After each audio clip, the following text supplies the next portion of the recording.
Karamihan sa pamilyang Pilipino may pet o alagang hayop. Katunayan, 64% ng Filipino households ang may pet o alagang hayop sa bahay ayon sa isang SWS survey. Ngayong araw, ipinagdiriwang natin ang pinakamamahal nating pets. Happy Love Your Pet Day! Patingin nga ng inyong best friends. Mula mga aso, pusa hanggang tilapia, talagang proud na proud ipakita ng ating mga kapuso.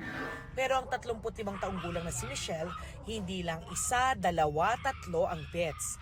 Meron siyang 20 alagang hayop, 17 ang aso, 3 naman ang mga pusa. Noong nag-start ang pandemic, syempre bawal lumabas. Bumili kami ng husband ko ng isang mini pincher, yung lalaki. Tapos ito, pangalawa. Ito, after 2 months, iba siya. Tapos, hanggang sa na-in-love na ako sa kanilang dalawa, dumami sila ng dumami. Talaga raw hindi maipaliwanag na ligaya ang naibibigay sa kanya ng kanyang fur babies. Kaya nga ito, nagpagawa pa sila ng rooftop para sa kanilang pets. Kahit na mapagod ako sa pag-aalaga sa kanila, paglilinis ng mga kalat nila, pagpapakain, hindi ko iniinda yung pagod. Sobrang saya ang binibigay nila sa akin. Tunay na stress relievers ko sila. Dumami ang mga alaga ni Michelle hindi dahil bumili siya ng bumili, dahil gusto niya ring mag-adopt at mag-rescue ng stray animals. Ang pinakahuli niyang ni-rescue, isang aspin na nasagasaan at pinabayaan na lang sa kalsada. Hanggang sa binuo niya ang grupong Tales of Hope, isang samahan ng pet lovers sa kanilang lugar, dalayong bigyang kalinga ang mga inabandona at inabusong hayop. Ini-start ko sa stray feeding. As much as possible, kada lalabas kami may bit-bit akong dog food, cat food. Hanggat papaano, maibsan ko yung gutom kahit isang araw man lang nila. Ayon sa isang psychiatrist, marami raw talagang benepisyo sa mental and emotional well-being ang pagkakaroon ng mga alagang hayop. Studies in fact have shown na it can boost yung levels ng serotonin, dopamine, oxytocin, which are mga neurotransmitters or hormones which can help to make us feel good, make us feel more relaxed, more calm. Sabi nga ni Mariah, sobrang clingy ng kanyang pets.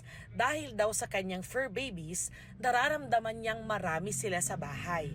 Kwento naman ni Refuge, ang pet dog daw nila ang sumasaway sa mga humahawak sa kanilang mga halaman. Siya rin daw ang nakakahanap sa cellphone, ballpen at pera sa bahay. Dahil labis na pagmamahal ang ibinibigay sa atin ng ating pets, hindi ba tama lang na suklian din natin sila ng sobrang pag-aalaga at pagmamahal? Very important po na number 1, kompleto po ang bakuna. Kasama po dito ang pagpapakapon or spay and neuter para po maalagaan natin sila ng mabuti. At ngayong mainit ang panahon, importante rin daw na lagi silang painumin ng tubig, huwag ibilad sa araw at iwasan ang suotan ng damit at sapatos. Kung hindi po natin kayang mag-commit in giving them time, adequate time, exercise, and the love that they deserve, siguro mas mabuti pong wag na po muna tayong kumuha ng mga pets kung hindi pa tayo ready for the lifetime commitment. Yung mga alagang hayop natin ang mga tanging nilalang sa mundo na hindi ka huhusgahan, hindi ka hihinga ng kapalit at higit sa lahat, mamahalin ka ng walang hanggan.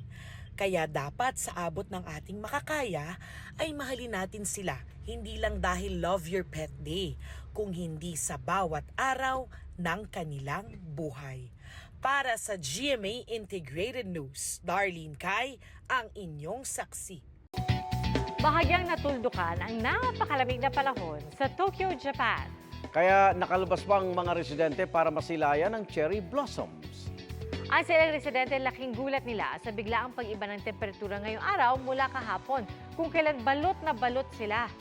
Marami sa kanila ang namasyal at bumisita sa mga namumukadkad na sakura o cherry blossoms, tanyag ng mga bulaklak sa Japan.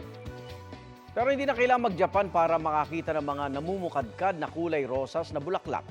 Meron din yan sa Malungon, Sarangani. Pinapasyalan naman doon ang mga pink trumpet trees. At inaamoy pa ng mga turista ang bango ng mga bulaklak.